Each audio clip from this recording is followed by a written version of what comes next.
This video is a special presentation of the Institute on Domestic Violence in the African American Community's February 2003 all-day conference in Detroit, Michigan.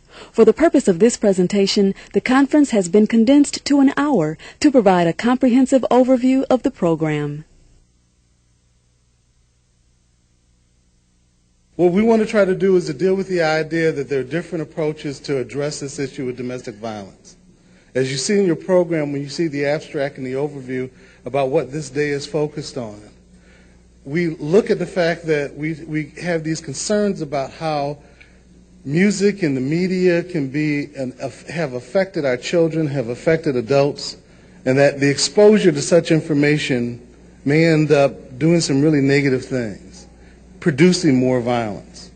Well, you know what? If we know that those messages are out there and we can't do anything about whether or not people are going to produce them or not, we can come up with alternative messages that teach something very, very different. And the issue of domestic violence, the importance of being able to deal with art is because it moves people in very different ways. It moves them from the heart as well as moving them from the head. Sometimes what you can do when you end up having approaches that are very accessible, people can come to decisions in their own way. I think that research and what we do with the Institute is so important because we come up with research and we try to find people who have some thoughts about the issue that may end up affecting policy on a national level. But on an everyday basis, a lot of people may not read the research. We have to be able to put in our consciousness and in our community if things are going to change.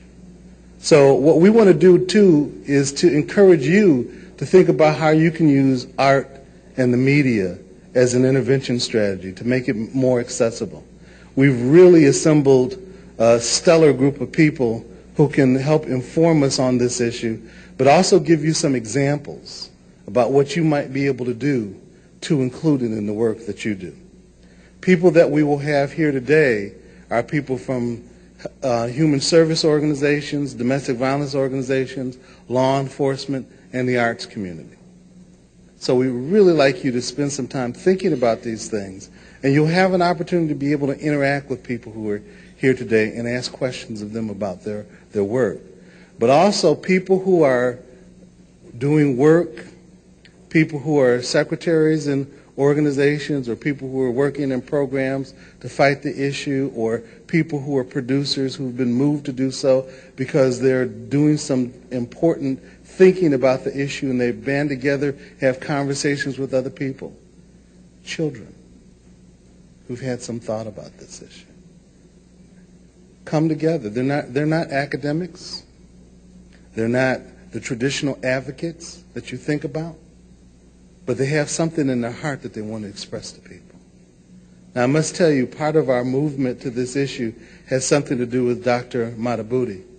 Dr. Madhubuti, when he was with us in Philadelphia, said, you know, you should look at art as a way to be able to move people. But we also had something in San Francisco in 1998, where we looked at the impact of pop culture as an intervention strategy. Dr. Oliver is going to get a chance to talk to you about that today.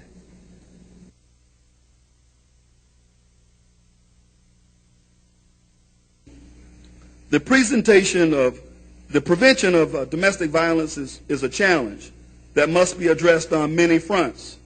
The great Paul Robeson once said about the struggle for civil rights that the battlefront is everywhere and there is no sheltered rear. The same may be said of violence in the African American community. The battlefront is everywhere, and there is no sheltered rear. As there is no single cause in our community of violence in our community, we who are dedicated to doing the work of prevention must be open to using a variety of means to combat this challenge.